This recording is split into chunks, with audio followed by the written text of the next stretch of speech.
Good afternoon to my beloved community. Good afternoon and happy Dr. Martin Luther King Jr. Day. On behalf of our president, Dr. Johnson, and our first vice president, Sharon Blank, we are happy to be here, and we will begin with the land and labor acknowledgement. First, Sharon.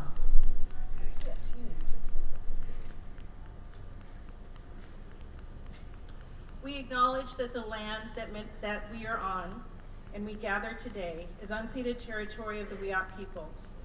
Eureka, known in the Wiyot language as Juri-Jiji, means where you sit and rest, and may have been a place for the Wiyot to take a break when traveling north on the water from the South Bay, Ouija, to Mad River, Badawat.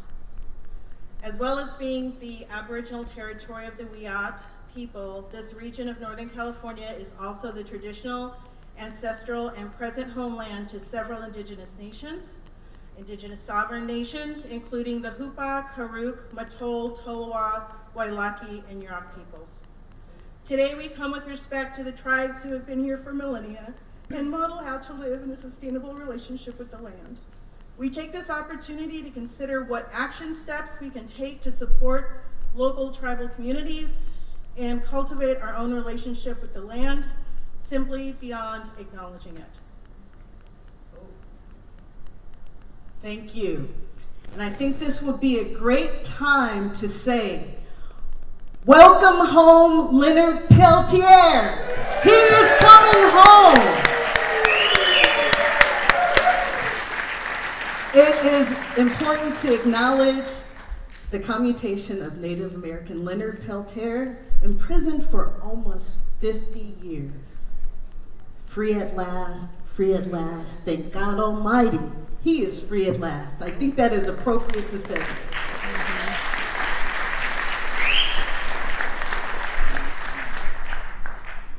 We must also acknowledge that much of what we know in this country today, including its culture, economic growth, and development throughout history and across time, has been made possible by the labor of enslaved Africans and their descendants who have suffered the horror of the transatlantic trafficking of their people, chattel slavery, and Jim Crow. We must acknowledge the tremors of that violence throughout the generations and the resulting impact that can still be felt and witnessed today. We are indebted to their labor and their sacrifice. We work to center their joy, the creativity, the accomplishments, the resilience, and the strength in the Black communities on the international, national, and local levels. Thank you.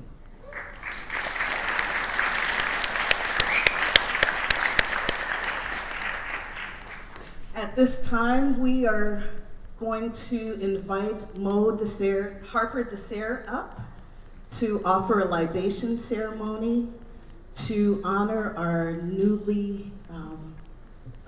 ancestors from our community.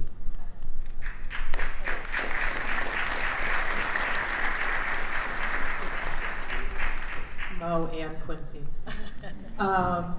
Peace, y'all. We're gonna participate in an honoring of our ancestors. And so this is a participatory activity.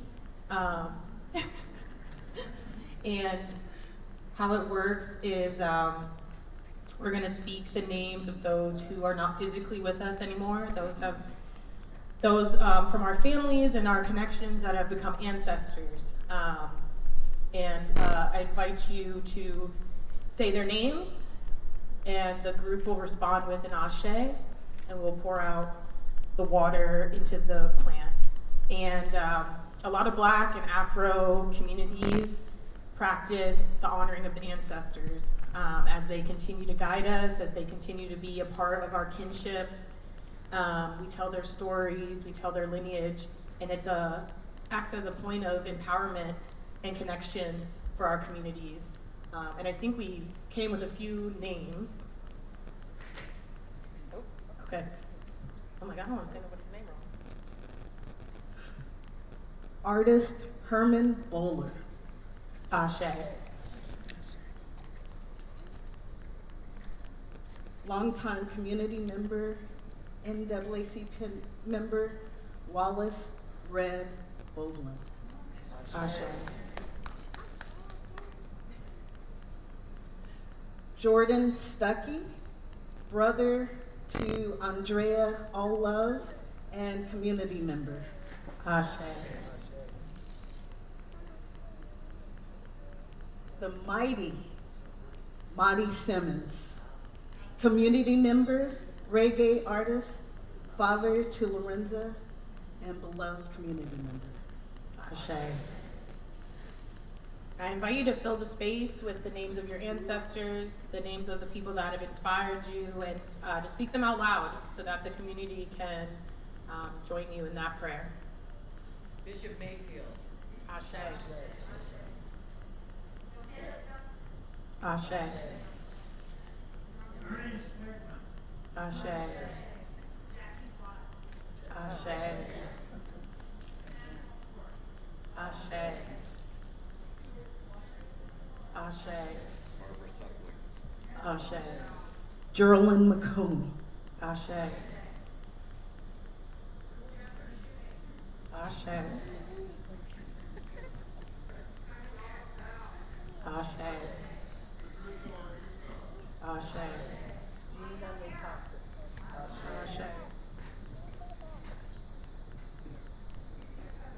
Ashe. Ashe. Ashe. Mario Harper. Ashe. Ashe. Ashe.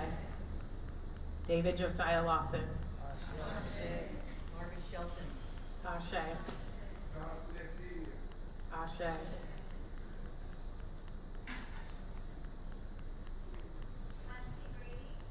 Ashe. We're going to take a moment too for all the missing and murdered Indigenous women from our northern coast. Ashe. And I want you to continue this practice. Call in the people that have led your life, call in the people that inspire you. They don't need to be your family, to be your ancestors that you call upon. Remembering our past leads our future and liberates us. Thank you. Yep.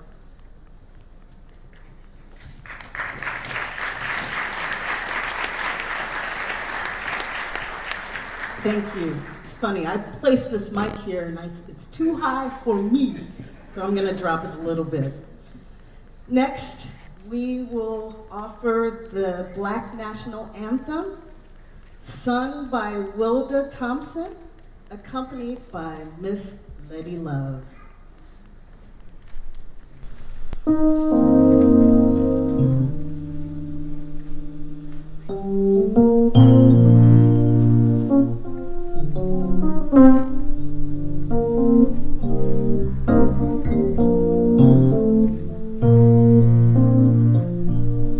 Lift every voice and sing till earth and heaven ring. Ring with your harmonies of liberty. Let our rejoicing rise high as the listening skies. Let it resound loud as the rolling sea. Sing a song full of the faith that the darkness has taught us. Sing a song full of the hope that the present has brought us. Witness the rising sun of our new day begun. Let us march on till victory is won. Story the road we trod, bitter the passing rod, felt in the days when hope unborn had died, felt with the days we have not our weary feet, come to the place for which our fathers died. We have come over a way that with tears have been watered. We have come treading our path through the blood of the slaughter. Out from the gloomy past, till now we stand at last, where the white gleam of our bright star is cast.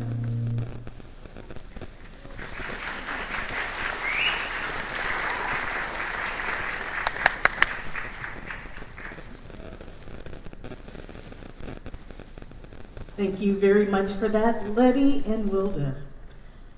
Next up, Dr. Kente Johnson and Darren Parks will offer our invocation.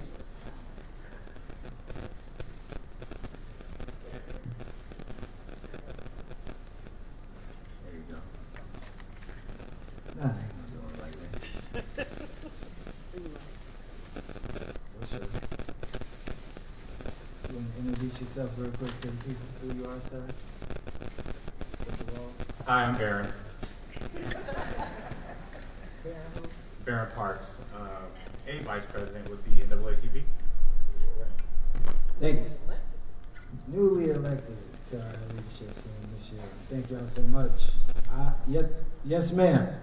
She said I need to, you know. So I will. My bad. So I have a little something that I thought might be in the spirit of today. An invocation for today. So if we can head off with respect, let's read this. So Heavenly Father, God of all creation, in your divine providence and wisdom, you have called us, your sons and daughters, to be living witness to your truth, love, and justice in the world. You give us the grace and strength to be instruments of your mercy and compassion in a world that is often filled with hatred, bigotry, and indifference. We bow before you today in remembrance and thanksgiving for the life and legacy of your faithful servant, witness, and martyr, the Reverend Dr. Martin Luther King Jr. We thank you for his time among us, for his example of meekness and courage, for his inspired words and writings, for his integrity of life and his dignity of soul, for his prophetic leadership and authentic witness, which somehow eases the tragedy and pain of recalling the brevity of his years. We rejoice in the fact that his life and legacy has endured over the past 50 years since that dark day, April 1968, when he was taken from us by an assassin's bullet. We rejoice in the fact that Dr. King continues to inspire millions of people today, all over the world, people of every religion and creed, people of every color and ethnic heritage, people young, old, rich, and poor alike, to rise above themselves and realize that injustice anywhere is a threat to justice everywhere. Though his own example of civil disobedience and nonviolent resistance to the evil of bigotry and racial segregation, Dr. King taught us all how to put the words of Jesus, your son, into action when he said, love your enemies. Bless those who curse you and pray for those who persecute you. We remember the gentle, patient, but persistent courage of Dr. King as he has made the teachings of your son, Jesus, our Redeemer and Lord, the rule and standard of his life and all his actions. And yet, at the same time, he has taught us that freedom is never voluntarily given by the oppressor. It must be demanded by the oppressed.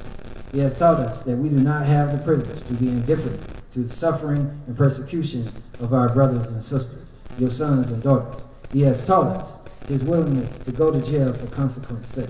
He is ready to follow his Lord and show him the greatest love by laying down his life for others. Lord, give us the same courage to live by what we profess and believe and accept the teachings of Christ as your rule and guide, rather than mere words of inspiration. In your name we pray. Amen.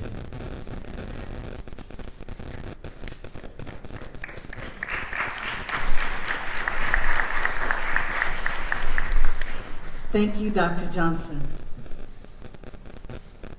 Earlier this morning, some pomp and circumstance took place. And a senior citizen took the role of leader of this country.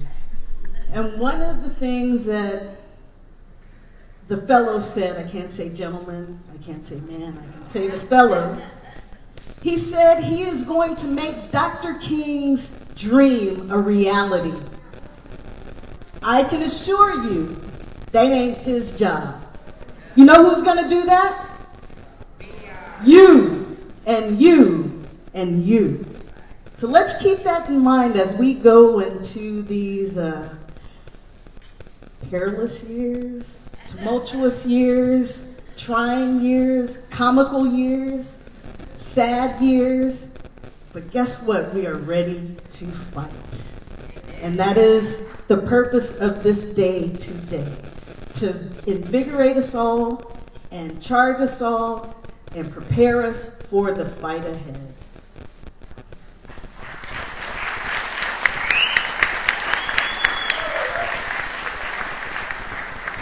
Now, I know of a couple who knows well about that fight.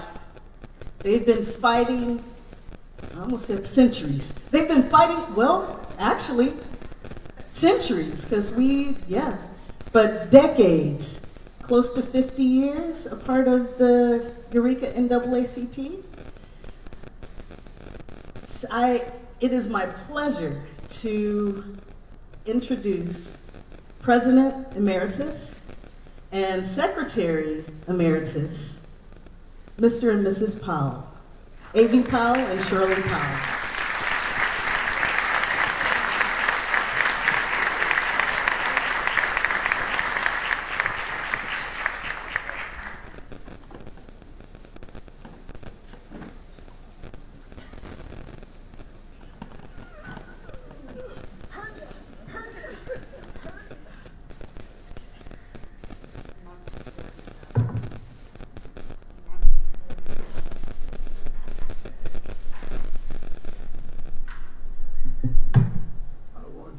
I came along a long time before all this modern stuff came, so even though I use a cell phone, it's just for calls and people. Most of my speeches are written out by me. Thank you. My wife.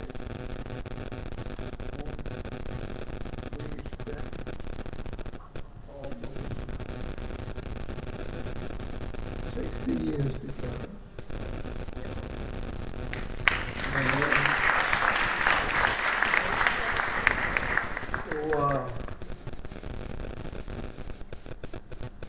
Kept me grounded during the time that I was president of the branch. So I'm here to talk about protecting freedom, justice, and democracy. As we gather today to honor an icon who gave his life trying to make possible the things that we are trying to keep protected, Dr. King preached that in order to protect how we advance, then we have to participate in actually running the things that make society function. He talked about a time when people would be judged by the content of their character more than the color of their skin. He knew his life was in danger. And like him, I've seen in my lifetime many changes for the good. But like all things in changing life, they must be fought for. We must never expect changes to be made without a fight. We have seen many gains that we have made challenged and reversed. Women's rights are one. Voting rights are another. Gay rights are another. Free speech is being challenged. Dr. King knew in his life that his life was in danger by our government, but he was guided by a moral compass that he may not make it over, but we would get to the promised land somehow. He was constantly aware of the dangers he faced. He was chosen to be the spokesperson because of his orator skills, and that he was the newest pastor in Birmingham, and virtually to the power structure that existed. The FBI was always on his side. However, he demanded that he receive justice. In order for us to receive justice, we must be part of the system. We can't sit back and let others do what we have to try to do ourselves. Power is never given up easy. It must be fought for, and we did not come this far to go back. So many of our people have paid the ultimate price for the gains we made. Sometimes dark clouds appear, but we must remember that one of the things about it is that right before day is the darkest hour of our time. So we must keep up the good fight. And as Dr. King predicted, we would make it, as the old Negro spiritual said, we will overcome so that someday. So let's go out and fight for our democracy. The road may get rough and bumpy, but we must keep going. Never look back and keep going forward. Thank you, and God bless you.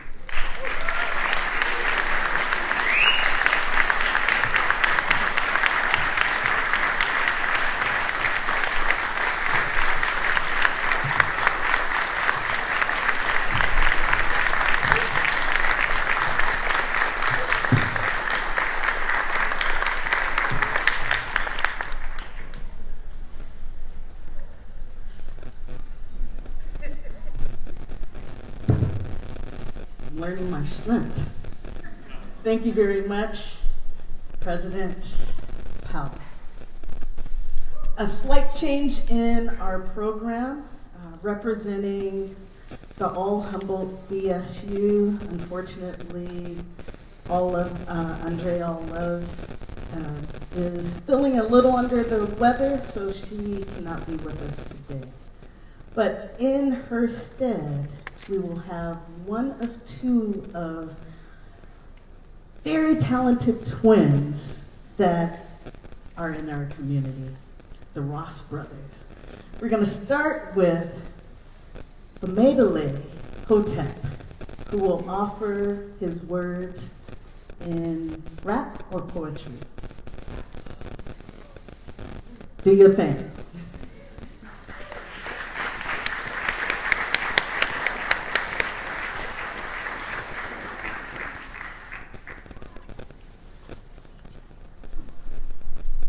everybody.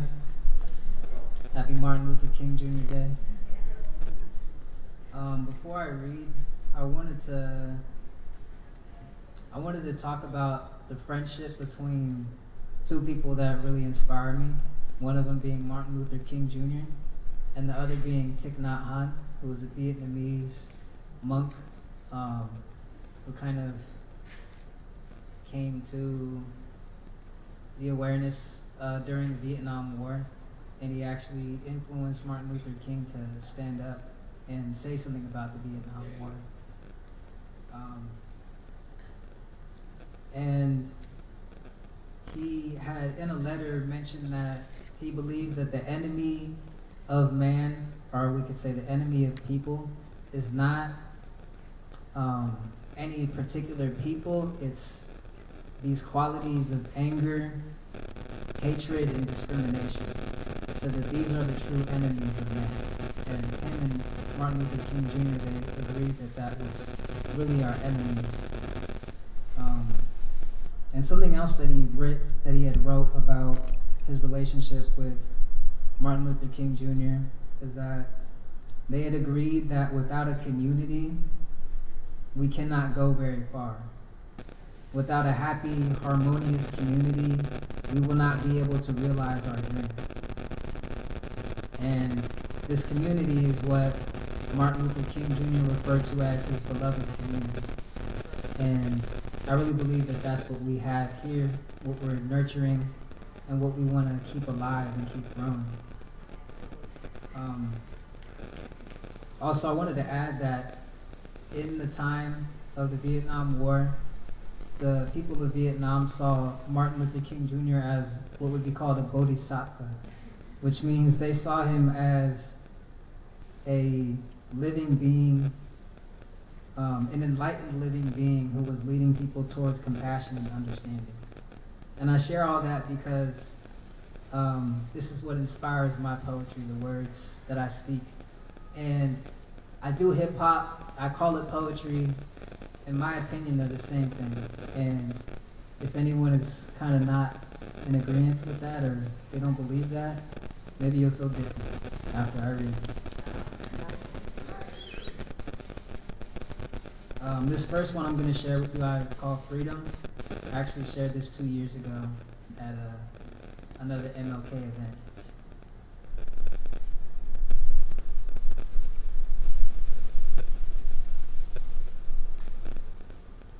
Unleash what's within you, where wisdom continue.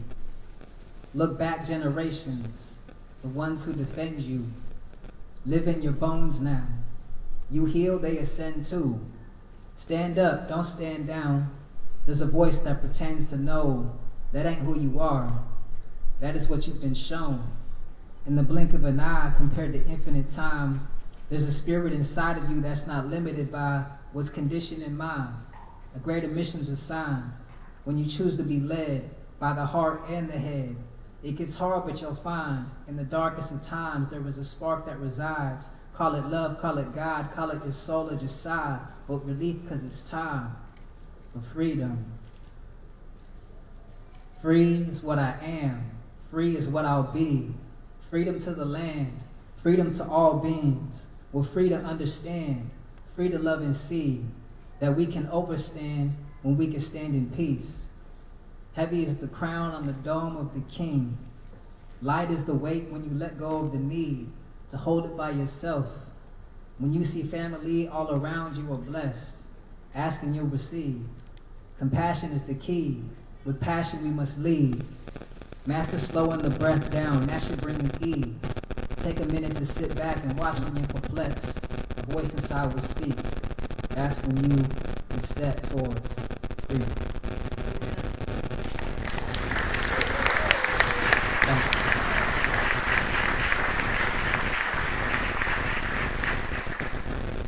Something that I noticed when I was picking the poems that I'm sharing with y'all today is that there's repeating elements within a lot of my writing. And I'm sure y'all catch that now that I said that. I'm just going to continue on. I'm going to read this poem, I'm going to read the next one, and then I'm going to let the next one come up. But thanks y'all for being here today and for giving me the time and space to share with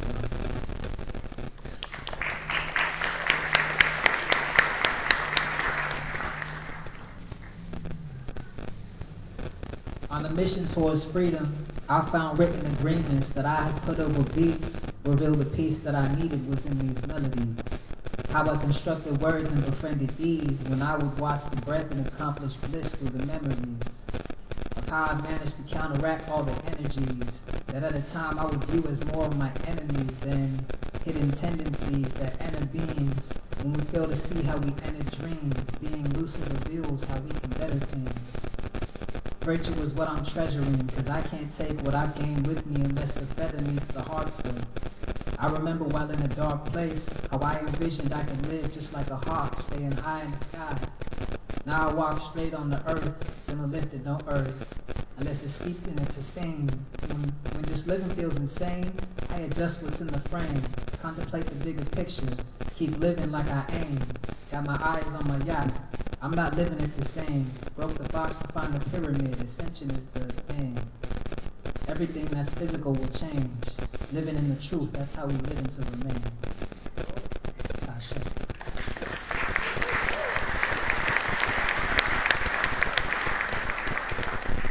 Thank y'all. This one is more of a song, but of course I'm doing it a cappella. It's a little bit faster, so sorry if you don't catch everything in there. Connect to the heart with the words that I said. I keep on moving with power I share. Ancestors with me, they bounce and they sway when I carry these words like they bound to give way.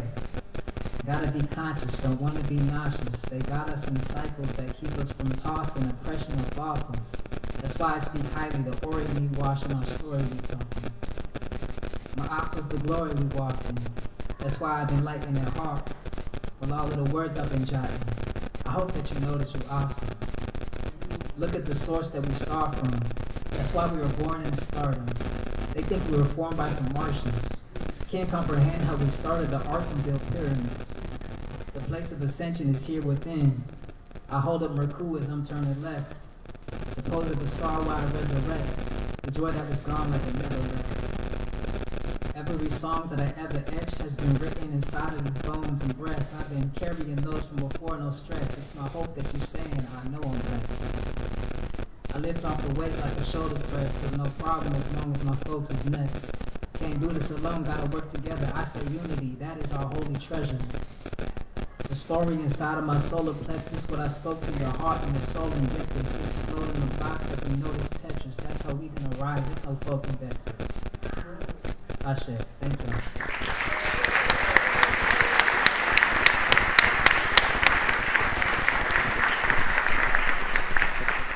Thank you. What I whispered to him was, as always, right on time. And I know his brother is going to do the same when he comes up because they have the same energy. Next up, we're going to have President Johnson and Third Vice President Parks to share with us a little wisdom about Black male leadership and generational mentoring.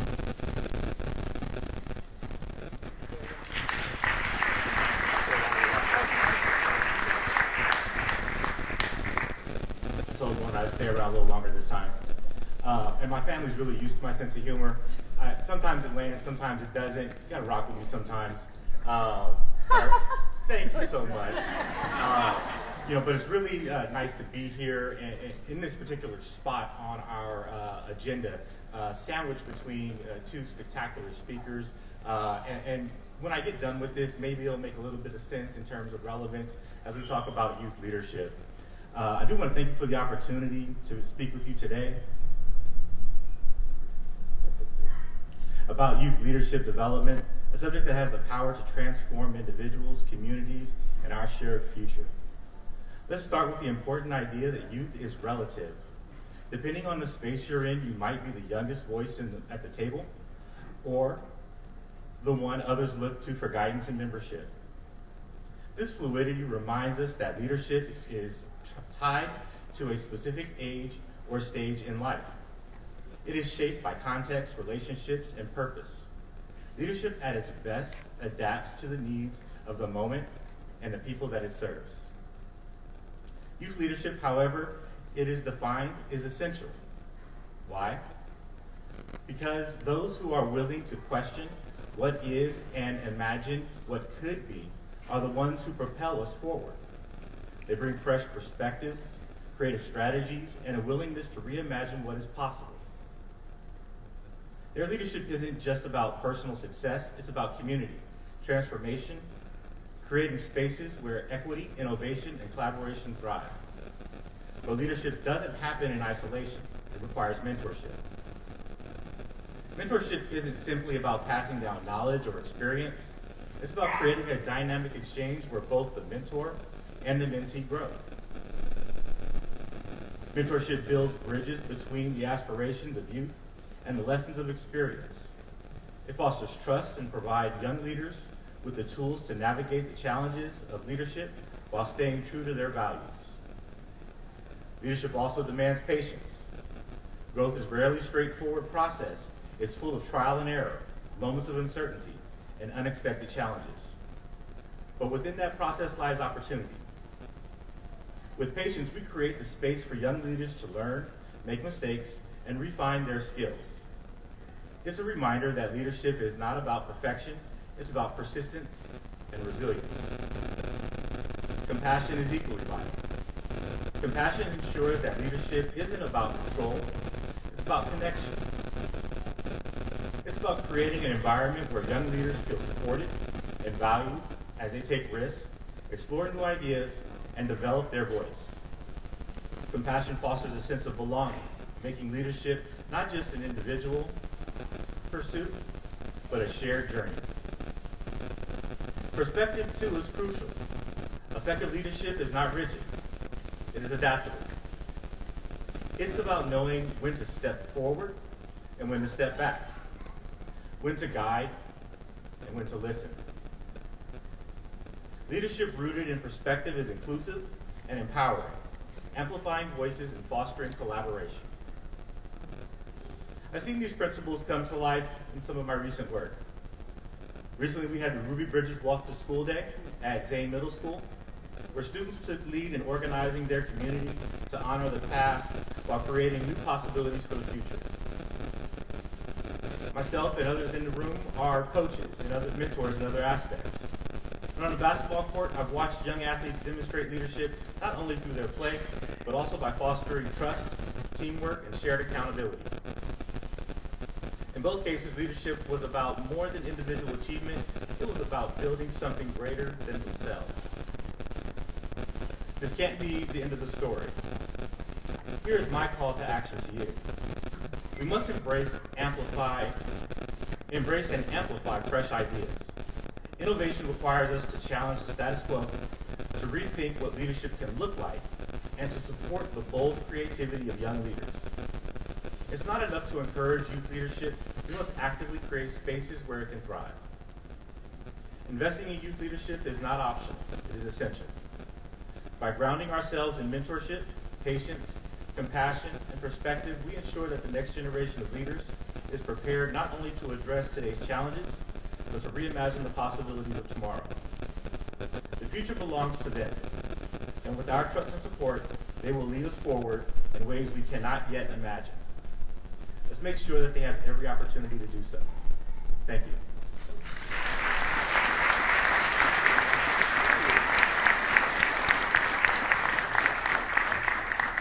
Thank you, Baron. You know, I am often here in front of crowds. This is actually, I believe, my 15th year. I've only lived in Humboldt 18 years, coming on 18th year. But it's been my pleasure and honor to MC this event for all of the years, and it is a great honor that the local NAACP and the city of Eureka have entrusted me with this honor. And for those of you who don't know, my name is Lorna Bryant, also known as El Boogie in the community. I guess more people know El Boogie than they do Lorna Bryant, but that's okay. They're one and the same. And I am also the second vice president of our local unit. It is my honor and my privilege to introduce this young man. He is thoughtful, he is empathetic, he is caring, he is funny, and he has an immense love for bugs and insects. How do I know this? It's because I get to see this kid every day in the classroom in which I work. And he comes up to me and calls me Miss Lorna all the time, and every now and then he will ask if he can get a grandma hug from me. And so the joke around town is I am the rent-a-grandma in the classroom. And what do grandmas do? We give hugs and love. You know what? While I'm introducing, you can come up and stand with me, because I love this kid. And I love his brother, and I love his paparazzi. As you can see, his mom, Sierra, right here, and dad, James, in the back. This young man is a leader, not a leader in training. He is a leader. He takes leadership roles in the classroom with younger students as a sixth grader. He takes leadership roles with younger kids in a loving way. You're giggling. Have I told a lie yet? You can tap me on the shoulder if I have told a lie, but so far, nothing but truth is coming from my mouth. This gentleman is truly a gentleman and a scholar at age 12, gosh. 12, 11, I thought you were 12. Oh, my bad. So without further ado, our youth speaker of today, with the words, I don't know your words, I'll let you introduce, Mr. Emil Braggs.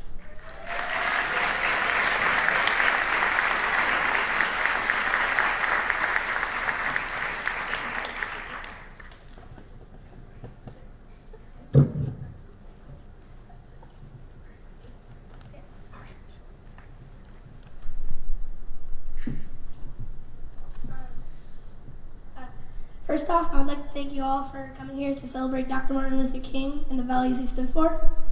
I would also like to thank Dr. Kente Johnson for encouraging me to speak today, Ms. Lorna Bryant for being a daily source of support, the NAACP for hosting this event, my dad, mom, and teacher Yvonne Reynolds for helping me think through this speech, and lastly, everyone who helped make this event possible.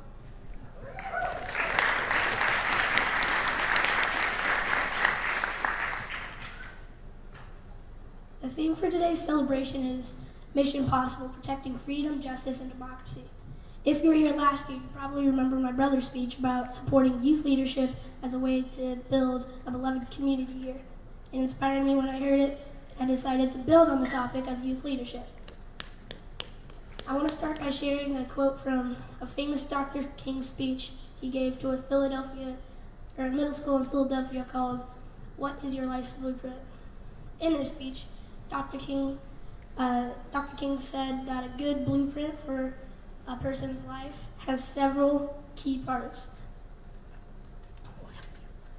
This quote is the very first thing he says should be a part of a good blueprint.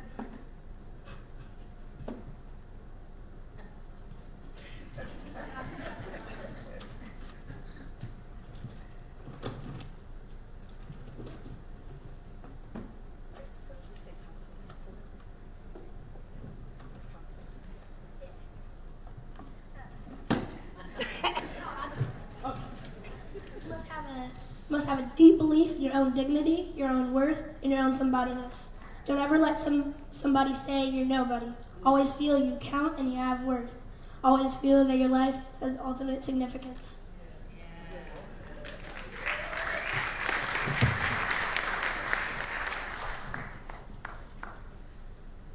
Today, I want to talk to both youth and adults about supporting youth leadership. First, to youth. Dr. King felt it was important for youth to develop confidence in their self-worth. to build it strong and earthquake-proof. Youth leaders must have the confidence to lead. But before you can lead others, you have to lead yourself, and leading yourself begins with acknowledging your importance in this world. Dr. King said you must have a deep belief in your own worth and your own somebodyness. So if you want to lead, first you have to learn your value. And in case you don't know, your value is infinite and it has no end.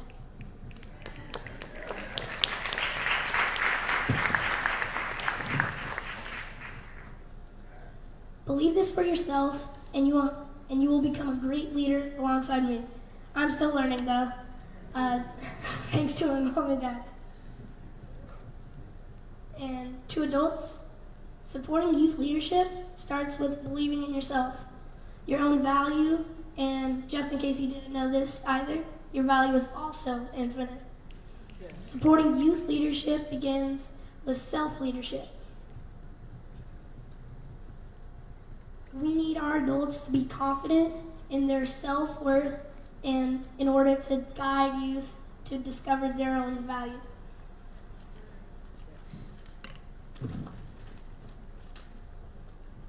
To everybody, when you believe deep down in your own dignity, somebodyness, and worth, when you believe you count, that your life matters, you are able to move in this world with confidence because you know you matter.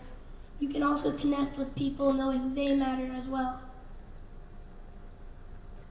When you know people matter and are convinced of their value, you can take initiative to protect their freedom with confidence.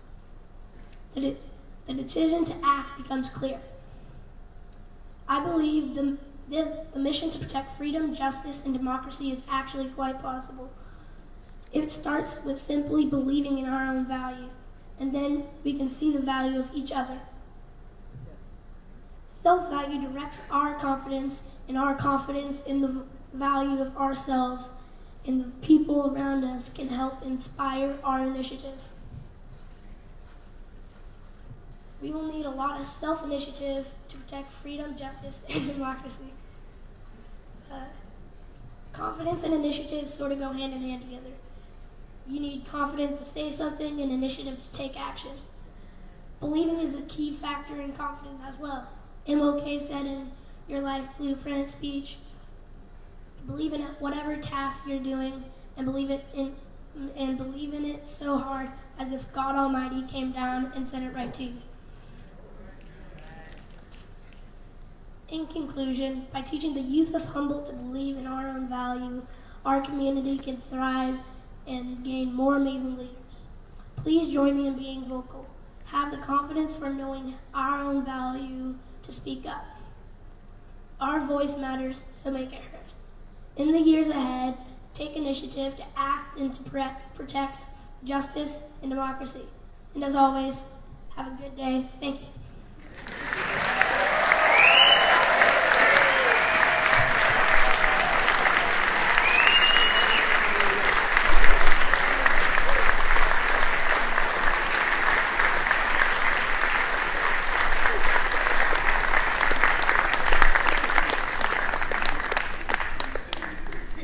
We get to take a nap now, right? Well, later on. Yeah, maybe we can get a day off from school tomorrow. Giovanna, are you here? No. I don't think I can take a day off. But I asked Emil to stay here because I love this kid. I love this kid.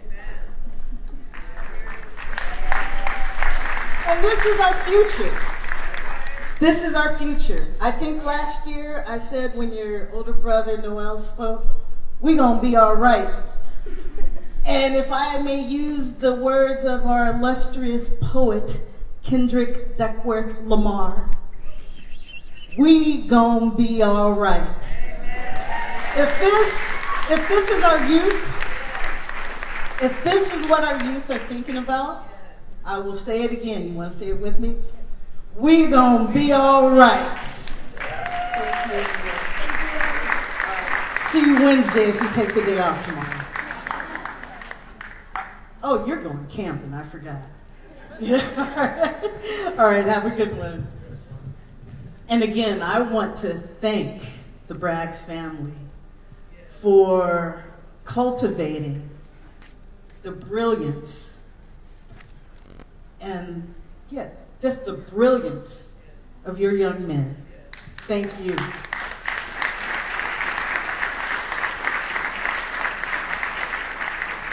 You know, this seems like this is the whole youth section of our presentation. I think I've been out of the youth realm for a while, but I think it's 35 and under. And you under 35? The twins?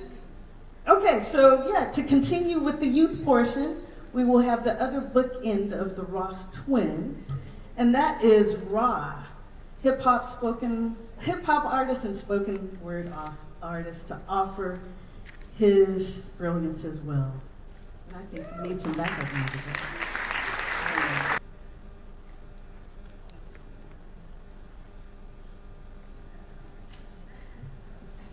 Thank you for your patience. We just had to set up sound. So what I'm gonna do is share this piece that I wrote this morning.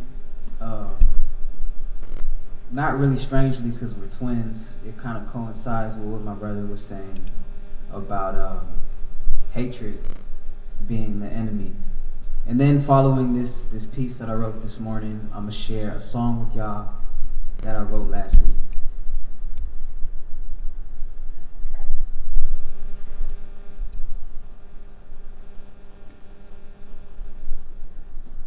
Our true enemy isn't external. Our enemy is hatred. The revolution's in meditating to build up more patience. The revolution's doing what you love because it strengthens the muscle of persistence in a world that doesn't make sense sometimes. The revolution is in knowing we are sacred, treating our body like it's a temple and not a waste bin, drinking enough water, getting sun on our faces, taking moments to deeply embrace our human nature and nature, acknowledging there is no separation, beautiful hues of brown like the ground that we all came from. Revolution is in healing, mind, body, and spirit. Revolution is in rest. Revolution is in breath. Revolution's in our head before it moves into the flesh. Revolution isn't perfect. Revolutions just are best. I said revolution is in rest. Revolution is in breath. Revolution's in our head before it moves into the flesh. Revolution isn't perfect. Revolutions just are best.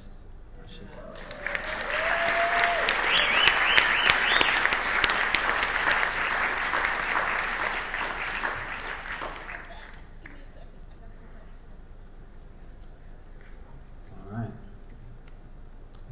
So this song that I'm going to share with y'all is called I Have a Dream, and it is inspired by Martin Luther's speech, I Have a Dream, and it is a reflection of the reality that we currently live in, the progress we've made, but also the work that we still need to do, and my dream of what the world can be, not just for us, but for all beings on this planet.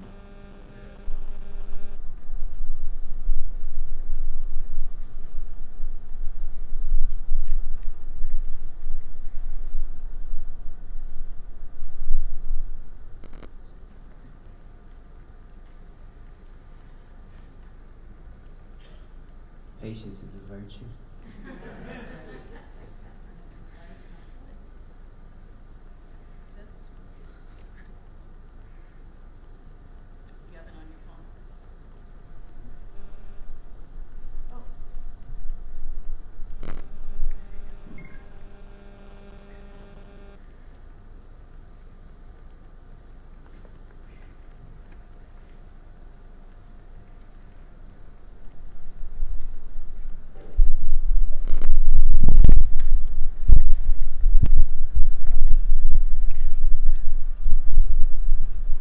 Alright, so I'm just gonna do it a cappella. But just know there's a really beautiful beat to in the background, it's got like a whole bunch of different instruments in it. It's beautiful.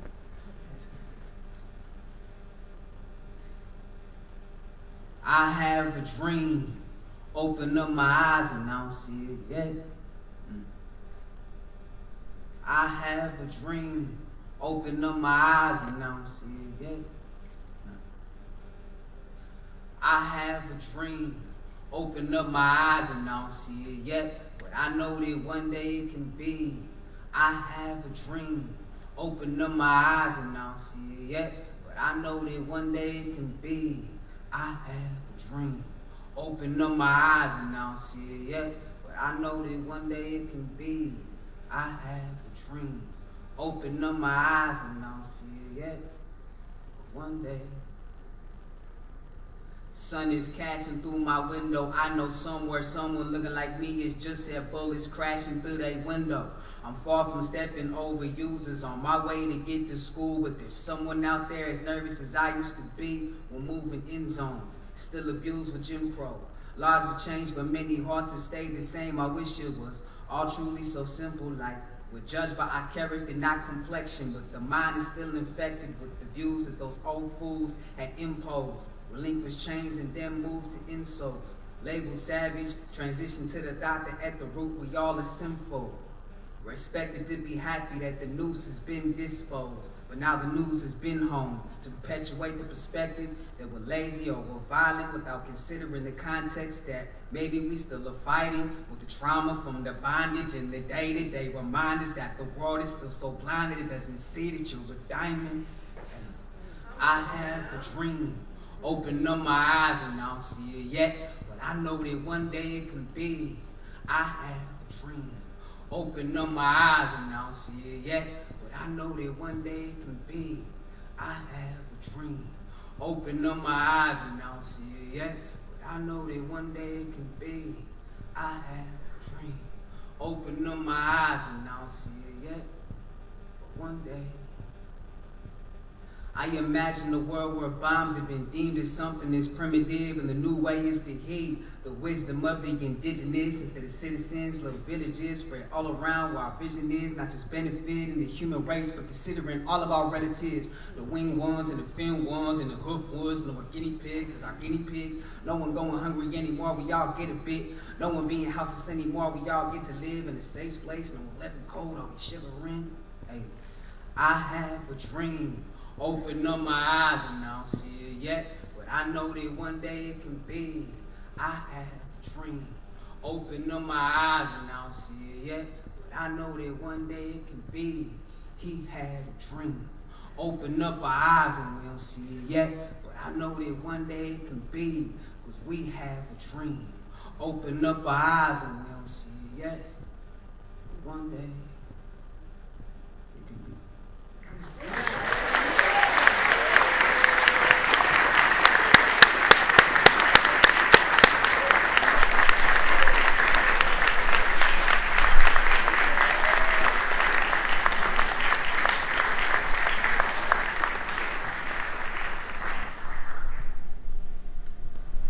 Now we are going to put a little spotlight on Black Humboldt.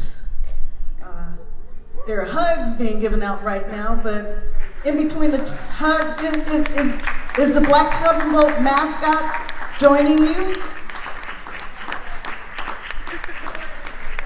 The celebrity,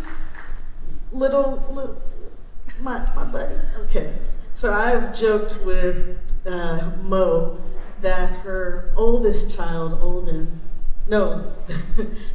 she said the oldest child was the mascot until he became a preteen. And you know, nothing's cool when you're a preteen that your mom puts on you.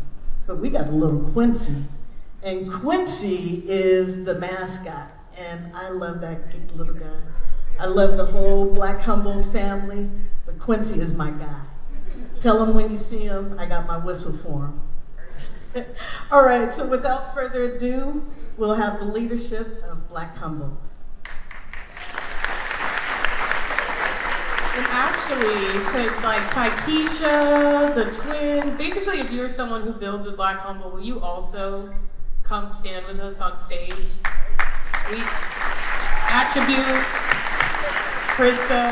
I'm like, I'll say everyone's name if I have to. We often do this thing where everyone's like, Mo equals Black Humboldt, but there's like the most rad team of people that's kind of always evolving and always changing that represents Black Humboldt. Do I need to get up? Yeah. Our residential DJ, like, I'm like, Miss Sharon cutting cake, so that's why she don't have to come.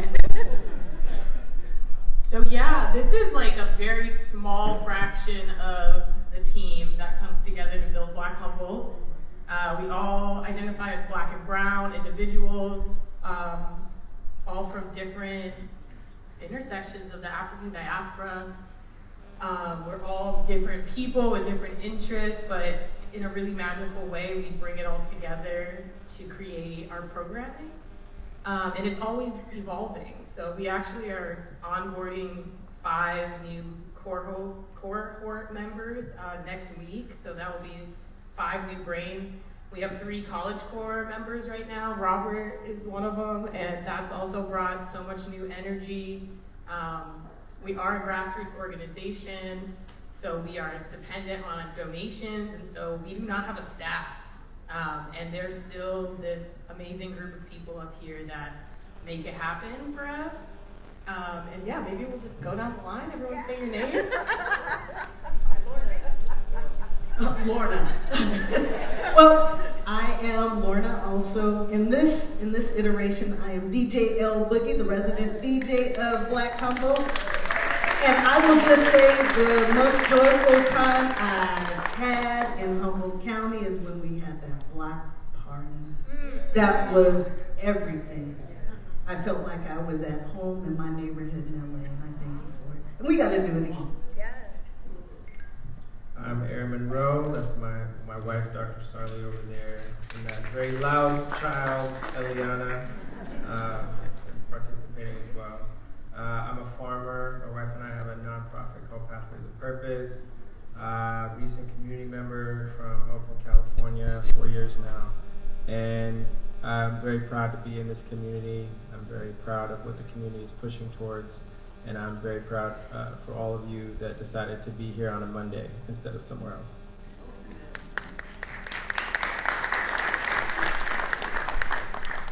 Hey y'all, my name is Rosemary Grady. I have been organizing, volunteering, and working with Black Humboldt since its creation. Mo is my family, my community, one of my best friends, and she co-created this organization with our other close friend, Deanna. We miss you. And yeah, they came together to create a space, a necessary space for Black bodies, brown bodies, to exist in Humboldt County. As you know, is predominantly white. There is a 2% population of Black community here. And if you are like me and you come from Southern California, and you came here for college, it feels like a culture shock to suddenly be the only Black and brown body in a room.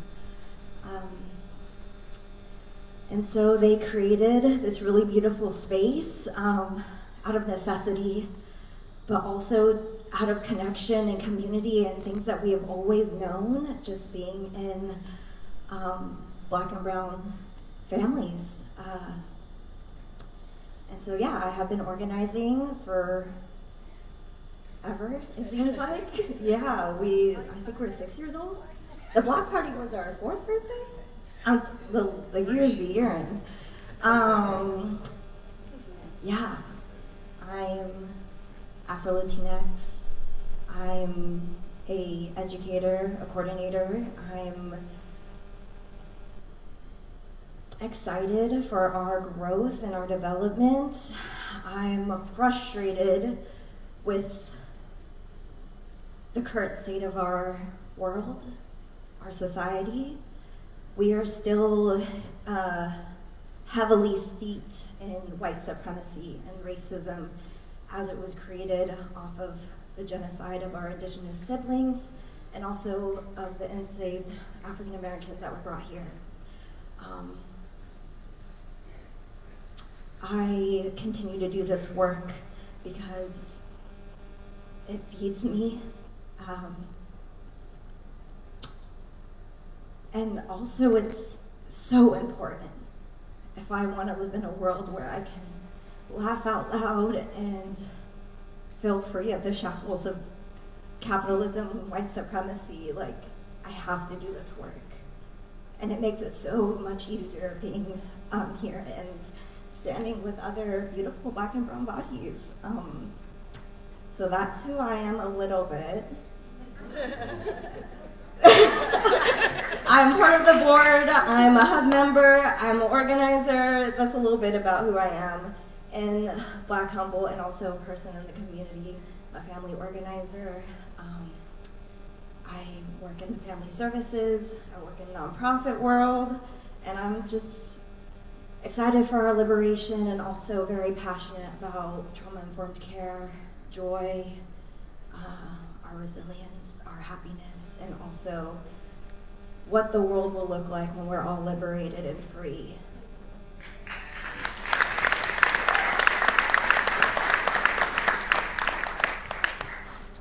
Wow, to follow that. My name is Levia Love, and I am a board member, hub member, co-creator, community teammate with Black Humboldt, and I have been since the beginning of time. I went to my first mixer and knew that this was something that I wanted to pour myself into. I also am a local business owner, which led me to my position as the business liaison, and this is my first year of not doing that, so it kind of feels weird, but I'm still very much intertwined in the Black business community and how to support all of our Black businesses, including myself, because this community has shown me that we need to be there for each other because sometimes our community is not there for us. And so, yeah, that's what I do. I own Bling Broward, and I do this work with everyone else, and yeah, I don't know what else I really want to say to that. If you have questions, I have a booth today.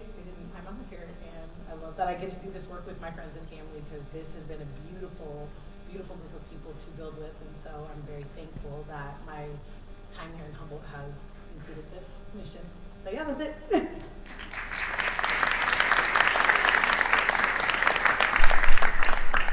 Hello, y'all. My name is Ra. Actually, my full artist name is Ra Imhotep, and Imhotep is an acronym for Music Heals the People, and I make hip-hop music and poetry to encourage, empower, and inspire the people.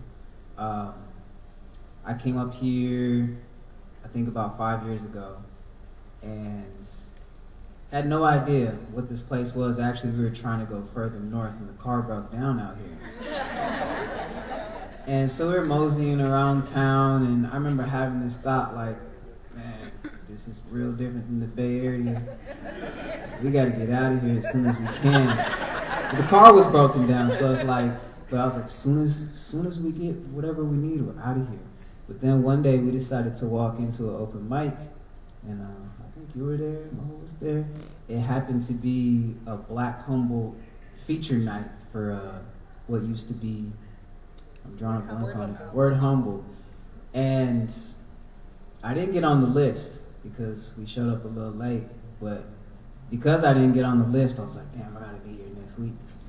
And that night of walking in and getting to see Black and brown people share powerfully and boldly made me feel like this could be a place where I could have some roots and where I can heal and tap back in with nature and kind of get out of this city life. So very grateful to Black Humboldt and everybody who's been a part of it and who's impacted my experience living up here. And I'm excited to be part of the cohort as well. And just whatever's going to come with that.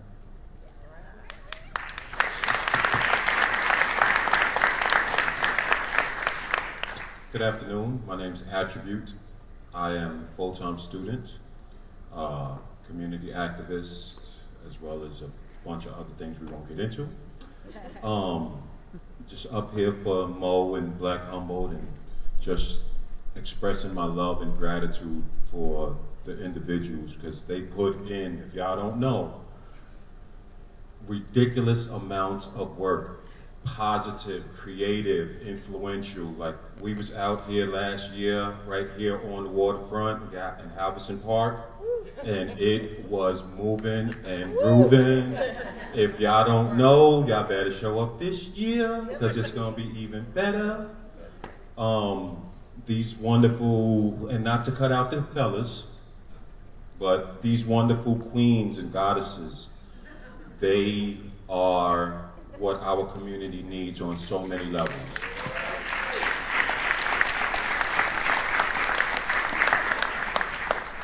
I feel like, me personally, if it wasn't for them, I would be lost a lot in this community because we don't have a lot of representation of ourselves. We don't have a lot of individuals whom are selfless. You know, we always hear in this word of selfish. These women are selfless and they go above and beyond. You know, so if you're looking for that sort of energy, you're looking for that sort of community, then this is the right place. And I'd just like to say from the bottom of my heart, thank you, Mo. Thank you, Takisha. Thank you, Krista. Nothing against the fellas. Thank you, Lethea, Rosemary, and you already know DJ L Boogie. If y'all don't know DJ L Boogie, book her for some of your events. She's amazing. And Miss Sharon, sorry. You was always on the end. Thank y'all for having us here, though. It's much appreciated. Hi, my name is Robert Broadway, and I'm offended. No, I'm just kidding. I agree with absolutely everything, and I'm really glad that I found Black Humboldt, and they welcomed me and gave me a place to do what I do. And what I do is I teach Kung Fu and Tai Chi. I've been doing it for over 20 years. I'm ex-military, ex-United States Marine Corps. So, thank you. My plan is to build a martial arts program for your children for free. Yeah? So go to Black Humboldt's website and be on the lookout. It's coming up real soon. Everything's all laid out and we're ready to go. So we'll have a nice place, a nice space for all of you to bring your children. Bring them to me. I'll captivate them for 30, 45 minutes straight. You guys will be amazed when they go home. Yeah, people have witnessed this. When they go home, they will sleep soundly and peacefully. Right? And above all else, character. Right? You'll teach them character. Respect, compassion. Right? And for God's sakes, how to stand up for yourself. Right? So stand by and come see me. Thank you, everybody. Hey, everybody again. My artist name is Bami Delay Hotep, but I also go by AJ. You can call me AJ. I am granted the privilege many times of sharing poetry and music with Black Humboldt for various events, as well as sharing workshops with yoga. I teach a specific Afrocentric style of yoga called Kemetic yoga. And I'm very grateful to have Black Humboldt to help support me in sharing that with the community. And yeah, I'll pass because I've been up here already. That's, yeah. Hi everybody, my name is Taikisha Lashki. I'm also known as Tai out in the community. Let's see, I'm currently the community liaison for housing. I do have a love for our unhoused community. That's a soft spot of mine. I'm also a Black doula. I work primarily with Black and brown brothers in our community.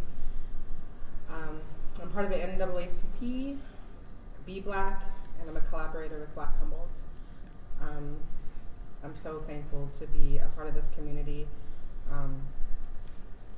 These are my people. So I'm looking forward to what's happening, what's going to be coming up. I am a part of the new cohort, so that's something else that's happening, and I'm really excited about that. So yeah, that's it.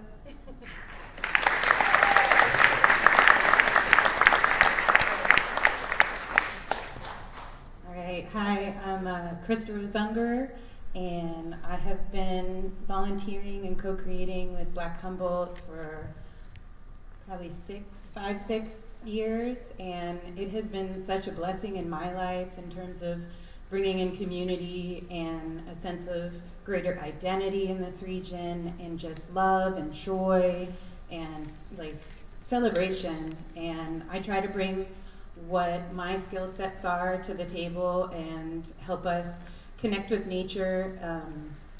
My day job is as a working biologist, and I'm also an herbalist and co-owner of Blessed Earth Herbals with Attribute over here. And you know, we just really want to create increased equity and comfort and joy surrounding the Black community being able to enjoy, you know, the outdoors and what we have to offer here in Humboldt County, in this region, and feel connected to the earth and be able to recharge in it and feel safe in our areas, and also share, you know, all kinds of useful mutual aid-based herbal information and food information, and working with local farmers in this area. And I'm just so blessed. Every year is a new adventure. It's more and more exciting, and I gotta give it up for so many people here that like bring so much to our community, including like partnering with SBDC and other organizations to like foster building businesses and buying land and doing big things that like create generational momentum and just solidarity in our community in general. So thank you all. You know, blessed to be here. So, yeah, my name's Mo Harper Desir. I already been up here, so I'm gonna do it quick. But Deanna and Lovu is my soul sister, and she approached me one day in a dance class and said, "Let's do this thing." So I said yes. I was hungry and thirsty for people that looked like me, people that had a shared experience as me. I'm originally from the East Coast, New York area, so around every corner there's a different brown face from a different part of the world that wasn't here. And we said, okay, let's do this thing, and then we opened the door and left it open. And so these are the people that are here now, staying with us, but it continues to change. Last year we had a different group of people up here. There's an adorable picture of me, Kevin, and Dee from like 6 years ago standing up here, and that was kind of the original triad that came together to build Black Humboldt, so there's a lot of memories there. And I'm looking around seeing familiar faces of people that aren't up here but are definitely our partners. Florence, the Parks family, right? I see Olivia back there. James back there. He a board member in the back of the room, but it's okay. Yep, Jen was a great builder of with Black Humboldt for a long time. Wilda, thank you for singing earlier. And that's exactly what it will be and will always be, is an open door. So if you're someone who just needs a place to hang out, we got you. If you want to build an idea, we got you. Our main goal has always been to empower, enlighten, and entertain our Black and Brown community for events for us and by us. And so a lot of those spaces are exclusive, very purposely, because our community has a lot of healing that we need from this area. And truthfully, sometimes we need a cookout that's just us, right? We got to take the masks off. We need to take these superhero capes that we have to wear in this community off. We need to have that genuine connection to really rest and take care of ourselves. And so one of our first projects we ever did was a Black Business Directory. We have a link to it at our Black Humboldt table, but that was also a really adamant part of Martin Luther King Jr. I know they like to water him down, but he was an anti-capitalist builder. And we are also, and so, you know, they murdered him, and then they picked the pieces of him that were palatable to this nice whiteness, right? And that's the story that we get of MLK. We're trying to catch up to everything that's been taken from us, catch up from all that was lost when we were stolen from our ancestral lands. And I hope you also got to see a little bit of how our ancestors have guided all these folks. Like this twin story, right? Like, what is the chances that y'all came to the Black Humboldt, we're in Humboldt? And so I'm hoping with the the ancestral calling we did to open this space, you see how it moves through these folks and telling their story of Black Humboldt. And that's why I also invited y'all up here, because these stories are what continues to fuel and create Black Humboldt. Dee and I said, ooh, let's make a website, but truly everything else came as more people came through the door. So you can check out the directory. We have a table up. We have a lot of programming going on for Black Liberation Month. And yeah, we be out here. So if you need to connect, if you're a Black person in the audience that hasn't met Black Humboldt yet, please come to our table. Black and brown, or you have a Black loved one, you are a part of a Black family. Doesn't mean you are yourself carry that lineage, but if you have Black family, this is also a space for you. So thanks, y'all.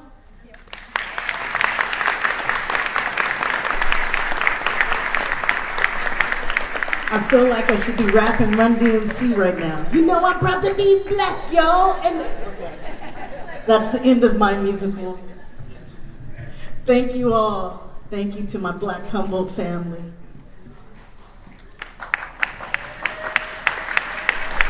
Now we are coming to nearly the end of our celebration, and you all know there will be cake. So not to worry, the cake is being prepared right now. Now it is time for our keynote address, and that is coming from our illustrious, well-dressed with the fine haberdashery. I love that word. And the J's. It's a nice balance between the kicks and the threads. So without further ado, our president and yours, Dr. Kente Johnson.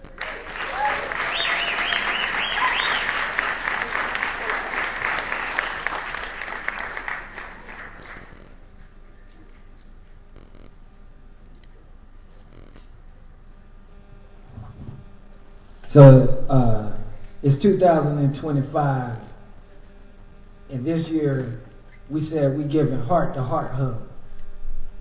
We're not just hugging people, but we trying to also touch and hug hearts at the same time.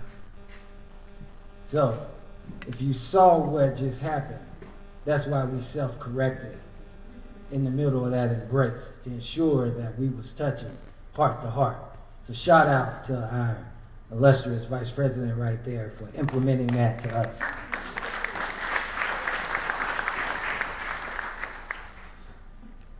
Before I get started, first and foremost, I want to give thanks to God for allowing me to be here today. I want to thank our distinguished guests, President Emeritus A.V. Powell, First Lady Miss Shirley Powell, Miss Wilda Thompson, Miss Letty Love, the young man, Mr. Emil Braggs, Mo Harper Desir, the Hotep twins, Brenda Perez from Centro del Pueblo for being with us. Thank you to all the Black-owned businesses in the back, as well as Peace of Mind Security for keeping us safe. We see you, players. Amen. Our community partners, Black Humboldt, Big Brothers and Big Sisters, Queer Humboldt, Pathways of Purpose, and the Blue Lake Rancheria. Thank you.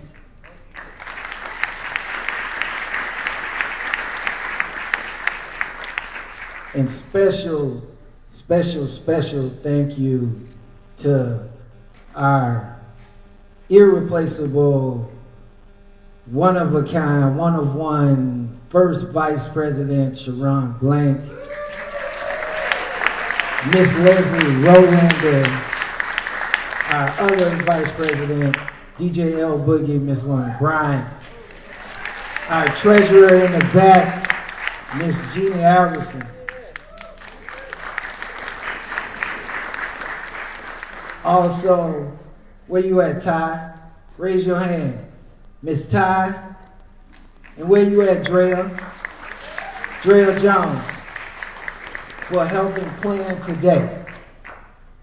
Because without those names, today would not be possible. We would not be here today in this room in the spirit of fellowship. Ooh. And Diane, she's giving me one more. I had some stuff going on, so I wasn't there. But these people helped plan today, so thank you. All right. So, ladies and gentlemen, my name is Dr. Kente Johnson. I'm the current president of Eureka NAACP, which is the National Association for the Advancement of Colored People, number 1036. It is truly an honor and pleasure to speak with you all on such an important day. Although today is a federal recognized day of service to celebrate the legacy of Dr. Martin Luther King Jr. However, I would not remiss the opportunity to also comment on the current political climate and rhetoric before I start. So to all the people listening, bent on causing division and othering members of our community, let me be clear. We will not be afraid. We will not be afraid to speak up. We will not be afraid to stand in solidarity with our brothers and sisters who are being targeted by this incoming administration. I want to remind people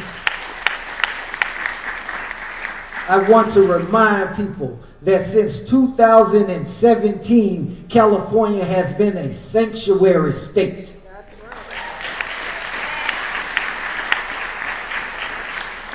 I want to remind people that since 2018, Humboldt County has been a sanctuary county.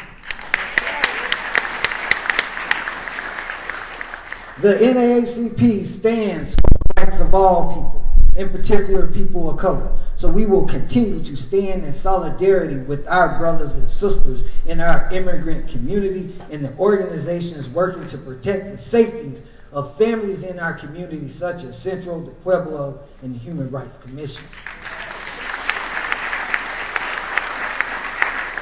Since 1952, we have been serving our community from the Oregon border to the Mendocino border, from Trinity County to the Pacific Ocean. Since then, this branch has worked to protect the freedoms and justice and democracy of all people behind the Redwood Curtain. From Noel Harris to Charles Washington to A.V. Powell to Sharon Blank to present, we have operated in the spirit of nonviolence, and we have helped champion the civil rights of people, in particular people of color. The impending political climate would not hinder that work. We'll continue to work diligently to ensure the political, educational, social, economic rights of all people and eliminate race-based discrimination.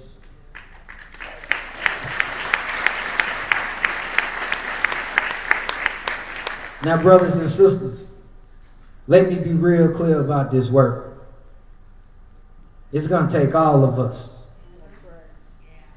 Now is the time, more than ever, to lean in instead of pulling away from those who do not agree with us. Now is the time, more than ever, to lean in than to pull away from those who do not agree with us.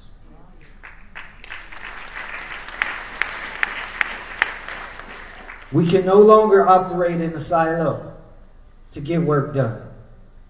We have seen what operating in silos have done and where it has gotten us, where that has led us. And I'm telling you, I believe we deserve better. We owe each other better. We owe our kids better. Our communities deserve better. We cannot sit idly by as books get banned, while our country wages endless wars or support wars, while there's human and civil rights violations happening around us and around the world, while civil rights continue to get rolled back, while the right to vote and to be represented fairly and equally by our elected officials is under attack. We cannot sit idly by.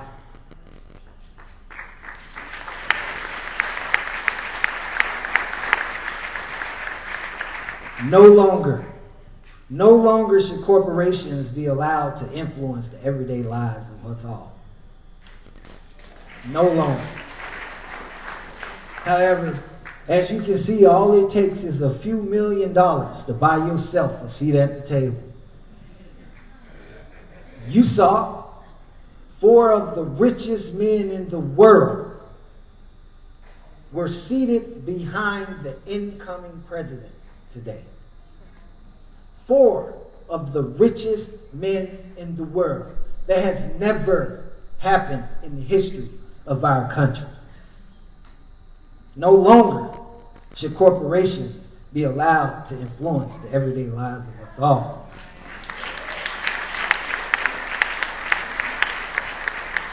And we can stop this. We can.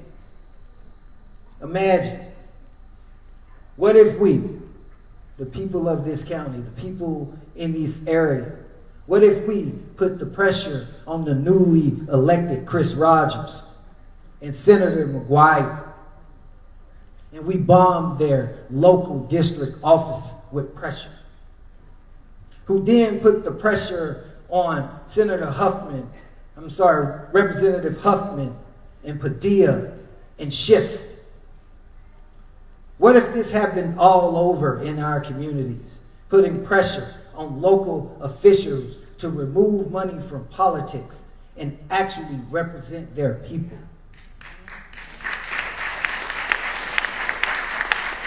Local communities demanding access to healthy food, to safe streets, to safe communities, to affordable housing, access to health care, jobs that lead to living wages, and opportunities for our kids to chase whatever future they dream of. Some people may think that what I'm talking about is unrealistic. But ask yourself this. What if they moved with the swiftness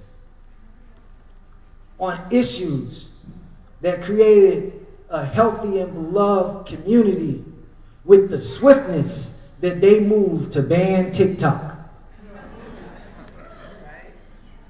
What if they moved with the swiftness to keep kids safe in school with the swiftness they moved to ban TikTok?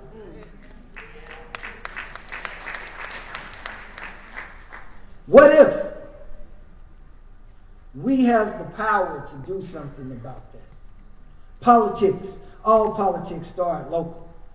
And it starts with us, demanding accountability, putting pressure on these local officials. We can start creating healthy communities and spaces for people to thrive tomorrow. Demanding something different from the status quo can be done. But it's going to take us all. Not those who just paved the way like President Emeritus Powell. It's going to take the voices in the young people in this room. It's going to take the voices in the young people in this community. And I'm going to be real with you all. In the words of Dr. King from his 1968 speech, I've been to the mountaintop. We got some difficult days ahead.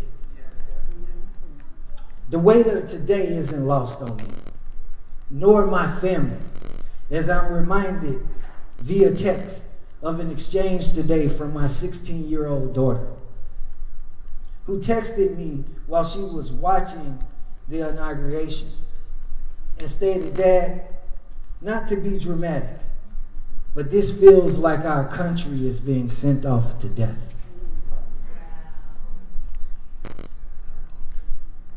Now, I won't say the next line she sent me. I won't.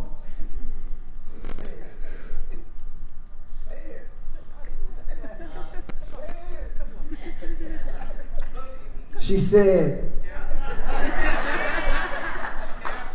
don't get me in trouble now.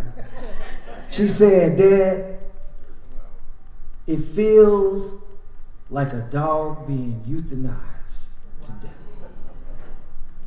This is my 16-year-old. As I thought about the gravity of her words, all my response to her at that time was, damn, baby, that's deep. That's deep. I said,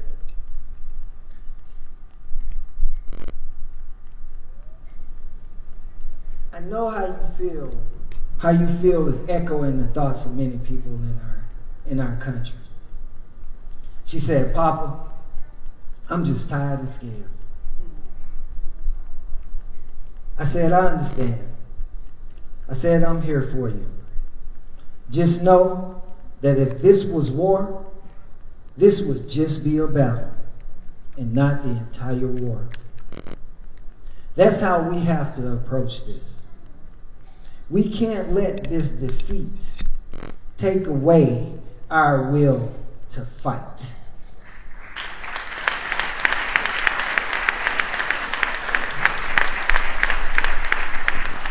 I reminded her, I said, you baby, you stand on the shoulders.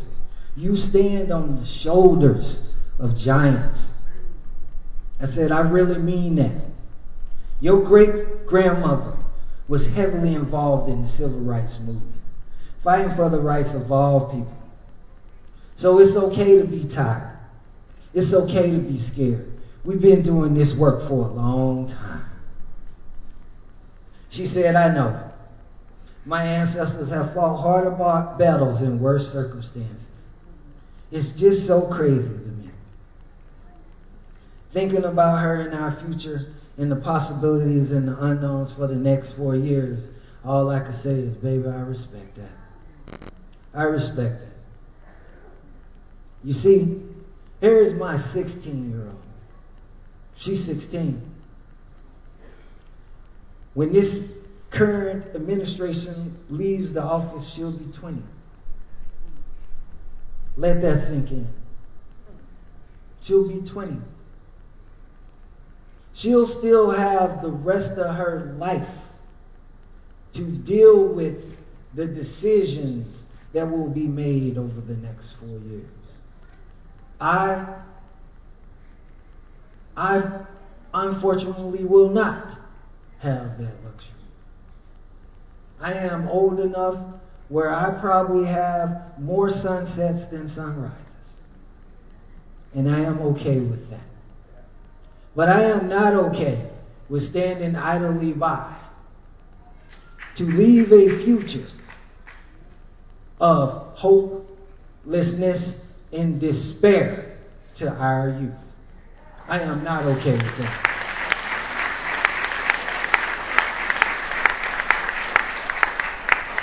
So friends, I'm going to say to you one more time, it's okay to be tired. It's okay to be scared. It's okay to even seek ease. Ease is a place of comfort. It's easy to resort to resting in ease anytime there's confrontation or effort required to go above the status quo. However, the theme of ease, if lingered in too long, becomes a theme of complacency and can hinder our development. So friends, let's not stay there. We got work to do. You being here today is evident of that. And it's a testament today that you believe that today is a day on instead of a day off.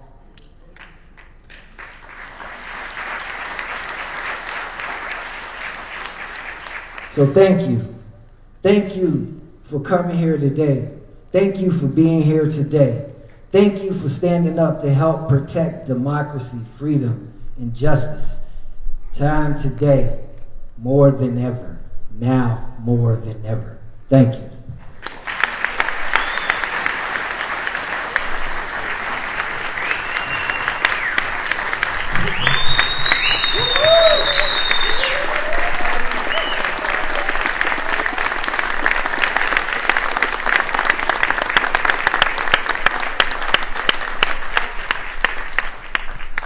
Tell your daughter we gonna be all right.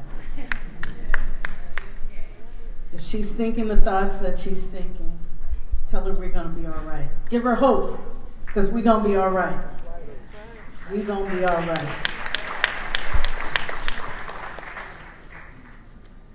a national emergency was declared shortly after noon today. The fake emergency that was declared was against our southern borders, creating an emergency that does not exist. The fear that is trembling through our nation already is palpable, but like I keep saying, we're gonna be all right. We are mobilizing, we are empowering, and we are ready for a fight.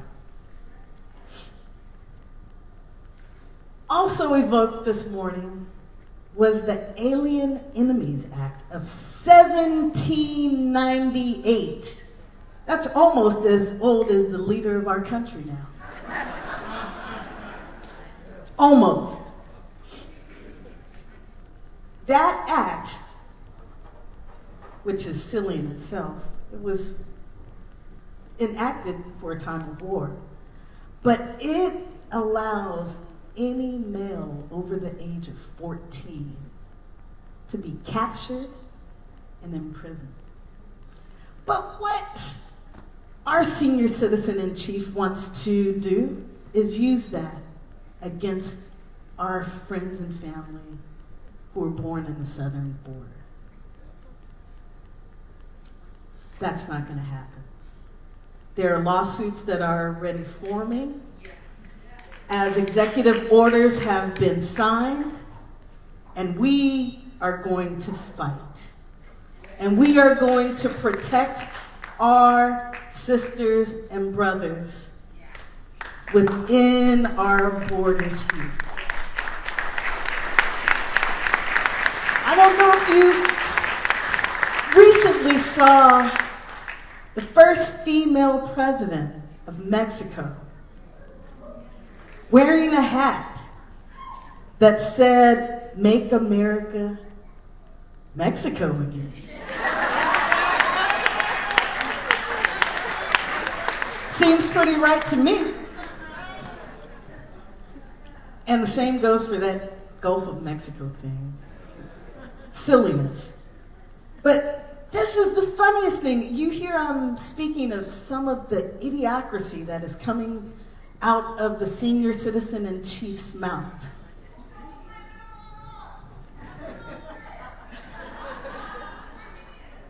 Say it louder, I couldn't hear you. Oh, no. There's a difference between being chronologically gifted and being a sun-setting senior citizen. And in this instance, I am talking about the sundowning senior citizen in chief, not chronologically gifted people. There is a big difference.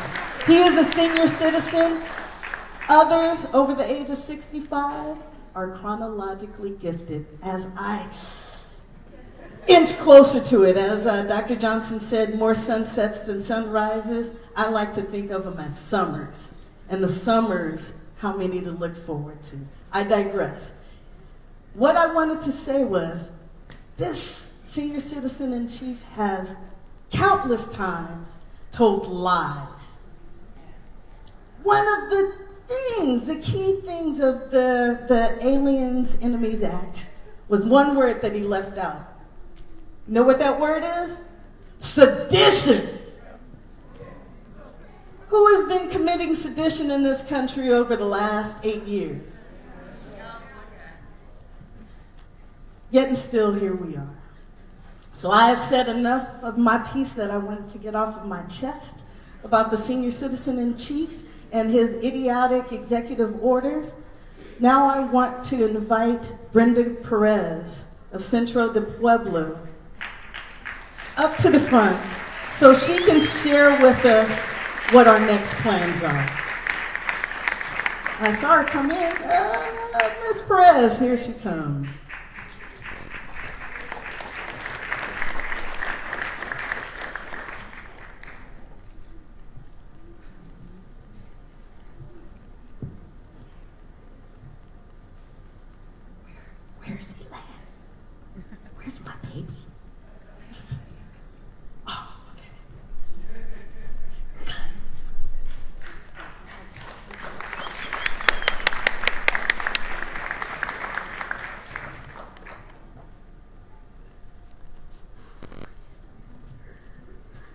Hola, buenas tardes. Buenas tardes a todos. Mi nombre es Brenda Pérez y hoy es el día de Martin Luther King Jr. and no other day. This is the day of him and his legacy and us as community. I want to introduce Andrea. She gives me advice to talk to youth, to talk about how they feel, especially in these moments. So she's gonna share some words and then we'll circle back. Thank you. Gracias, Andrea.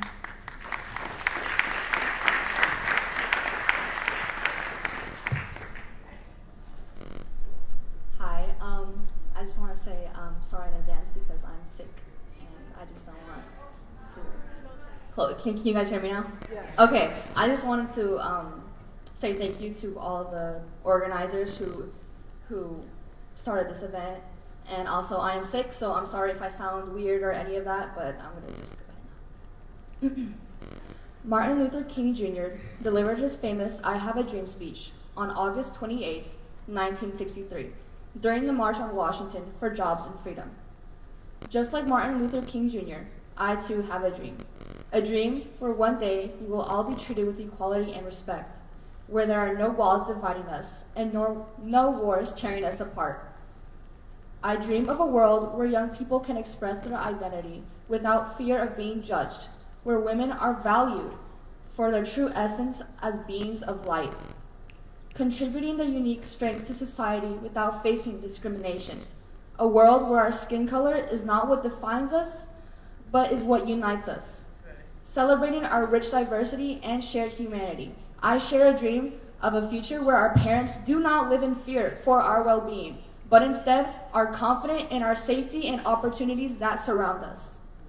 Knowing that we are growing up in a world that nurtures our potential and supports our dreams.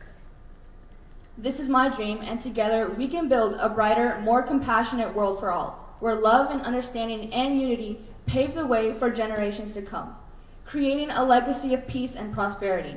Let's unite and walk this path together, exercising our rights with justice practiced to the youth. It is important that young people know their rights and how to assert and protect themselves, especially with what's currently going on in our world right now. Approach our other organizations for support guides and know that you are not alone. Thank you.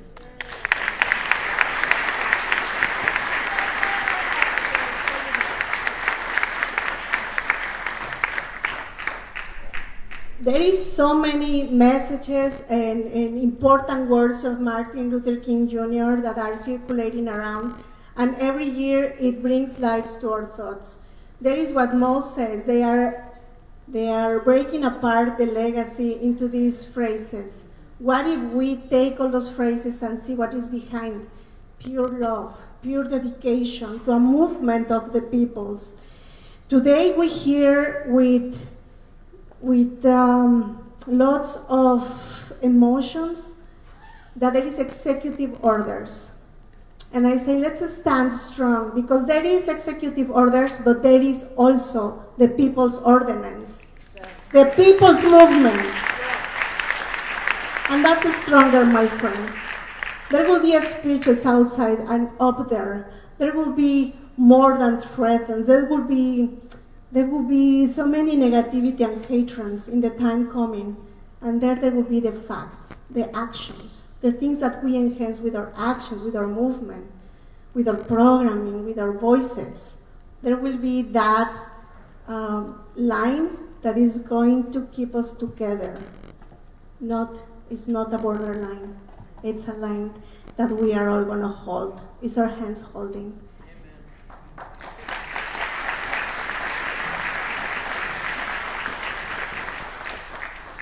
When I was invited, I felt a tremendous honor, and I talked to Sharon on January 8th about the ambitious idea of holding an event for youth to talk about how they live in this experience of bullying, of hatreds in their high schools. And for our surprises, over 200 people came to the event, amongst officials of different schools in the county, family members, and the youth. And they came together for the first time to hear what the youth has to say. I say, let's keep doing that. because they hold the spirit of Dr. King, because they hold a dream, and it's not a dream that is being accomplished. It's a dream for the next generation. It's a dream that we are going to help to uplift. It's a dream that it depends on us. Let's never forget that. It's in plural, my friends. It's never going to be one only person. It's all of us. I want to also acknowledge that the people that is here is been holding our backs for so long. This movement that started back in 2016, I'm talking about Centro del Pueblo with the first presidency, by the way, of Trump, haven't stopped working, and it is thanks to you. Every one of you in this room have been trusting us, have been walking with us, having been in other events, at our rallies, at our sanctuary gardens, have signed a sanctuary law, have been with our youth on January 8th, and keep being with us. And that's why we are cautious. We feel afraid, don't take me wrong. We also count on you. And we count on our strong community. They have been surviving borders, they have been surviving special police, they have been surviving racial profiling, they have been surviving every circumstances, desert, rivers, mountains to cross. So they will be here and they will thrive. I hear a lot about surviving. No, we will thrive. Because we came here to live in peace. And that's the legacy of Martin Luther King Jr., the love and the peace. And that's something we will never forget. He set the horizon of dignity that we will never let behind. It might be in our backpacks sometimes. It might be underneath our fear, but we don't forget it. We are able to see at the eyes an officer and say, am I arrested? Am I being punished because of my color of skin? And then they will let us go. They may try again. And then we will keep asking, it's because of our color of skin. And they will let us go. And one day, that question won't be mentioned again. I truly believe that. Our eyes might not see it, but I truly believe our sons and daughters will see it. And that's why we keep moving forward. And we keep moving, looking at the sides and looking at you and looking back to be stronger, to never forget. Our movement is of love. We won't engage with hatreds. We will never engage with hatreds. And one word that they say to us is one word that they say to themselves. That's a reflection of who they are. So insecure, so afraid of themselves. Trying to build a common sense that doesn't have to do with our logic, with our thoughts, with our communities. It's never going to have space among us. And that we have to trust. Let's please keep together. Let's please keep supporting our communities. And today, we're going to announce our hotline. Our Rapid Response Network is finally being launched today. Yes.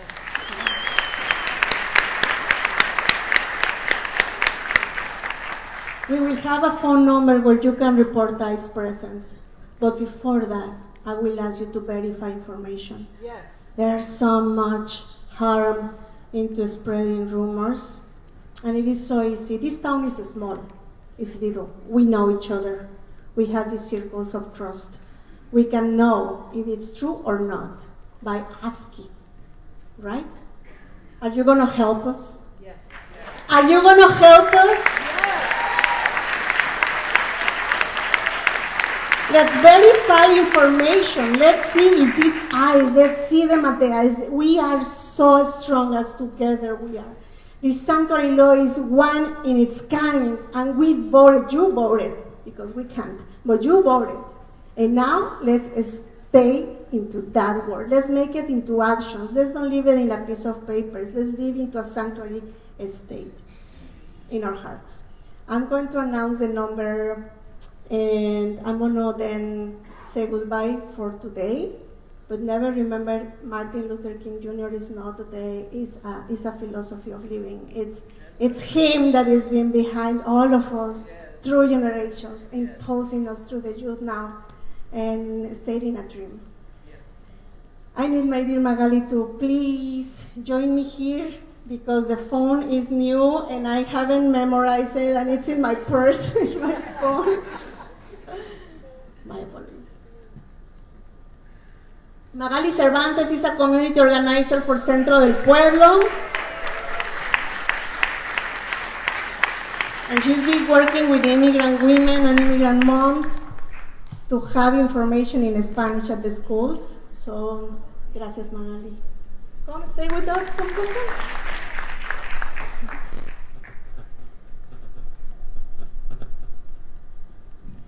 Are you taking note? Yes. The phone number is 707-200-8091. 707-200-8091. This is a phone to protect immigrants, not to spread rumors. This is a phone to verify information. This is a phone, and we will all protect our immigrant community. Thank you very much.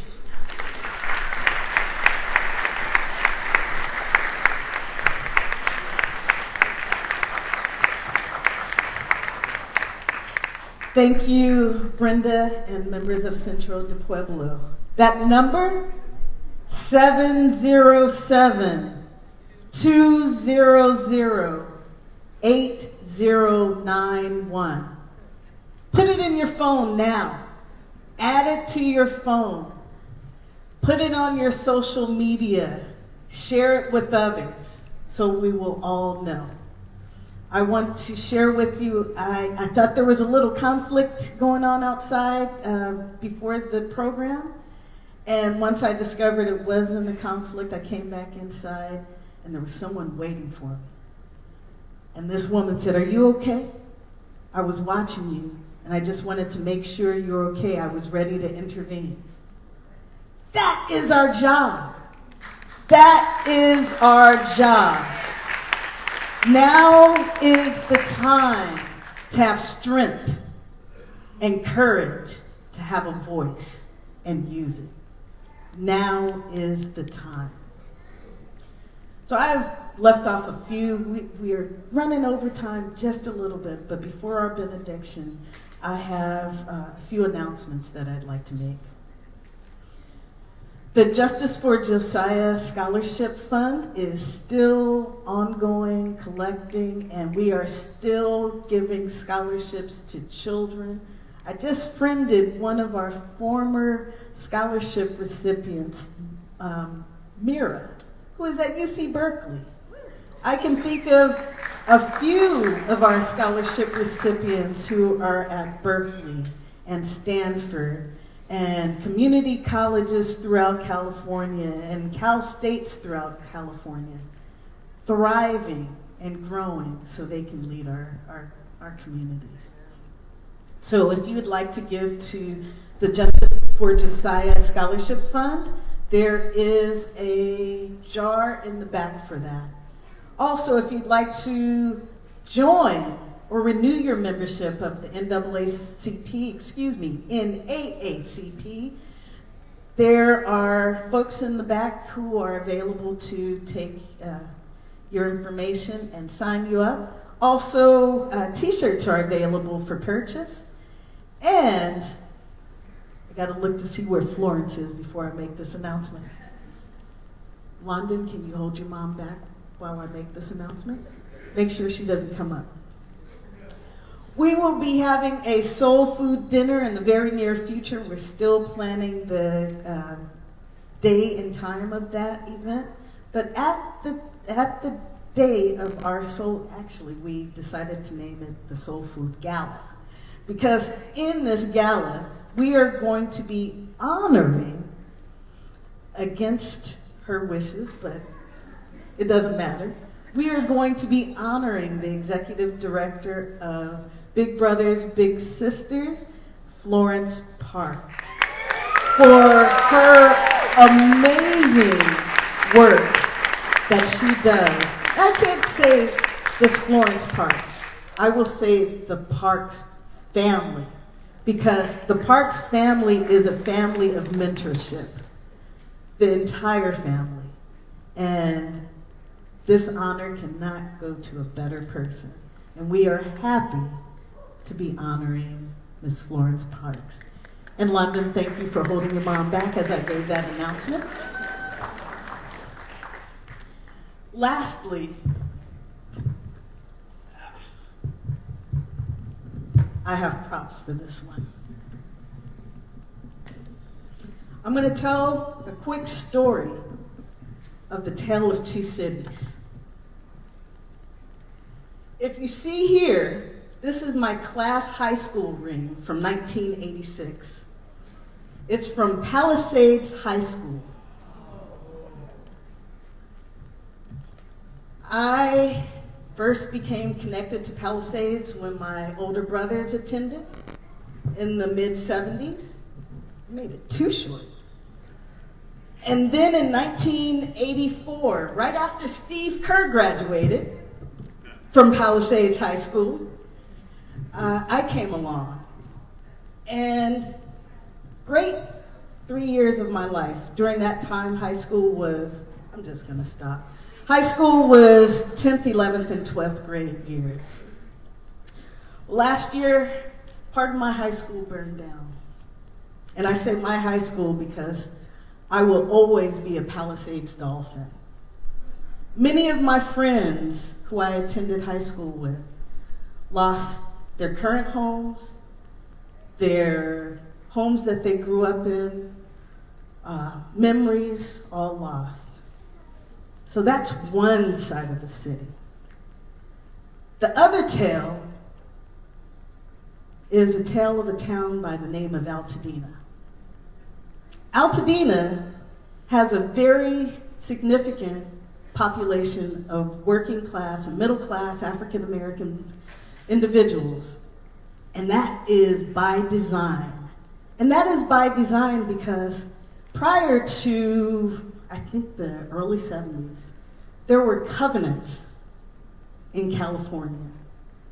Covenant that prevented my mother from buying a home in the Crenshaw district until January of 1969. Covenants that prevented black people from owning property in the city of Los Angeles.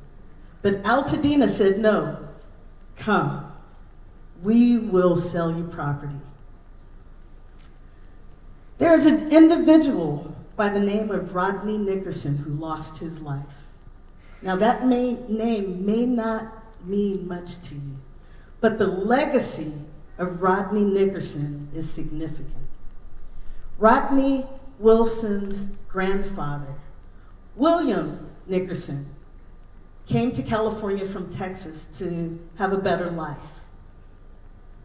He discovered at that time in the city of Los Angeles, there were 16,000 African American men and women who were unable to have life insurance policies, simply for the fact that insurance policies didn't believe the value of African American bodies was worth insuring. So he founded Golden State Mutual Life Insurance on the corner of Adams and, I haven't been in Los Angeles in a while, Adams and Arlington, I believe. It's a building designed by African American architect Paul Williams. That insurance company insured the lives of countless African Americans over the years until they ceased operation in 2009. William Nickerson also saw the need for African Americans to have a place to live. With that, he founded Nickerson Gardens Housing Complex in Watts, a very large housing complex that I've heard it named in a couple of rap songs by the illustrious, I have to call his name again, Kendrick Duckworth Lamar. That is one of the places he got his humble beginnings. You know, the guy who's now a poet laureate. I hate saying that word. But you don't hear about Rodney Nickerson. Instead, you hear about James Wood and Mel Gibson and all of these folks who likely have the means to rebuild, versus the folks in Altadena and Pasadena who are already seeing the effects of predatory buyers predatory lenders, folks offering to buy their property, insurance companies who are playing funny business games while trying to not honor those policies. A tale of two cities. So I came before the executive committee of our local unit and asked if it would be okay if we took up a collection to send to the Altadena NAACP to support that community. So I implore you all, at the end of this program, we will have a special bucket, bowl, something to collect. If you choose to write checks, please make it a memo, Altadena NAACP fire support. Same if you do the same with electronic or online. So this is our way right now to support and honor the request of Coretta Scott King to make this a day of service. Thank you.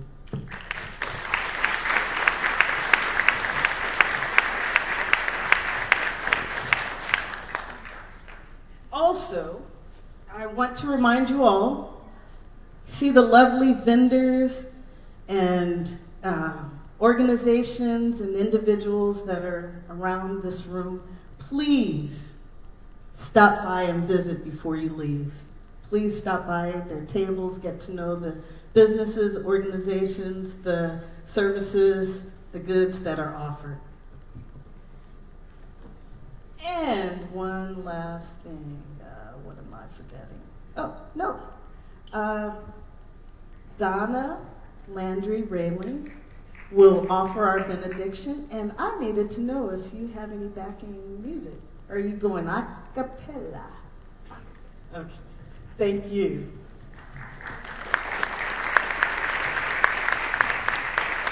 Thank you. If your butt's not asleep, I invite you to stand for this. Those who wish to. Hestum Yatahe. My ancestry is Norelmuk Wintu out of the Trinity County area. As we close this gathering today, we honor the legacy of Dr. Martin Luther King, Jr., who called us to a higher vision, a vision of a world where justice and righteousness guide our lives. We affirm that this vision lives in our hearts and is made manifest through our thoughts, words, and actions. We recognize the divine spark within every being, knowing we are all threads of the great tapestry of humanity. I know that Spirit, God, Creator, the higher power known by many names in many faith traditions, holds each one of us as the beloveds in whom it is well pleased. We accept the blessings of this day and declare that all is good, all is in divine right order. I affirm right now that we have the courage to stand for truth, the strength to walk in love, and the wisdom to act with compassion. We bless one another as companions on this journey, celebrating the unity that binds and the diversity that enriches us.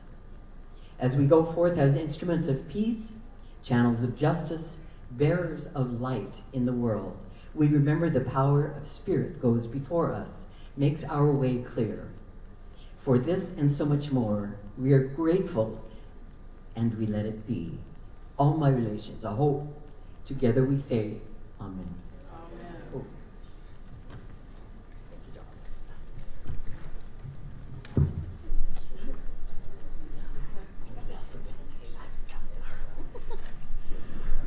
All right, we are about to close, but before we do, I would love to have our unit leadership come and join me.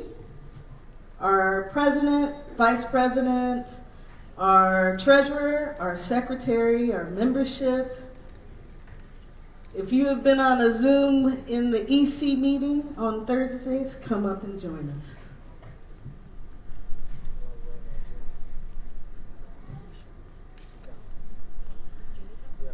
As folks are coming, I want to thank the City of Eureka, the Dorney Center staff, for stepping up, showing up to offer this space to put on this program. If I remember correctly from AV, it started off on the courthouse steps because it was not yet a national holiday and people had to leave their desks at lunchtime at noon to celebrate Dr. King. Now it is a national holiday, even in Arizona. Wow. Don't tell me. AV just said that was almost 40 years ago. That was my senior year in high school. So, I guess the ring on my finger is reminding me of that too. So thank you. 1 year from my 40th year. Anyway, so I want to leave you all with something. Those of you who are over the age of 40 and took typing class, you remember the lines. Now is the time for all good men to come to the aid of their country. I'm going to paraphrase this and say, now is the time for all good humans to come to the aid of their country. I will add and paraphrase one more sentence. Now is the time for all good humans to come to the aid of their fellow brother and their fellow sister. That is your job. That is your job. No, that is our job. That is our job. Let's not forget that. Dr. King's name and words have been invoked many times today. Dr. King's I Have a Dream speech was cosplayed earlier today in a benediction prayer that felt like cosplay. It's just what Mo was saying and Brenda was saying, the bits and pieces that are selected to work to your advantage are the words of Dr. King that have been chewed up and spit out in little specks. The entirety of his words, peace, love, peace, love. Let's remember those words. Let's remember not the cosplaying of those who are evoking those words to benefit them. I think I have done my time. Is there anything else that the executive? Let us eat cake. Oh, wait. Thank you. I was just informed that I guess there's a march tomorrow taking place in Arcata at 12. There's a march in response to our current incoming presidential administration. The senior citizen. I'm not doing that. But I'm not doing that to our senior citizens. But yeah, 12 o'clock, I just wanted to throw that out there. And please join us for cake. 12 o'clock where? Arcata Plaza. At the plaza, 12 o'clock. Thank y'all so much.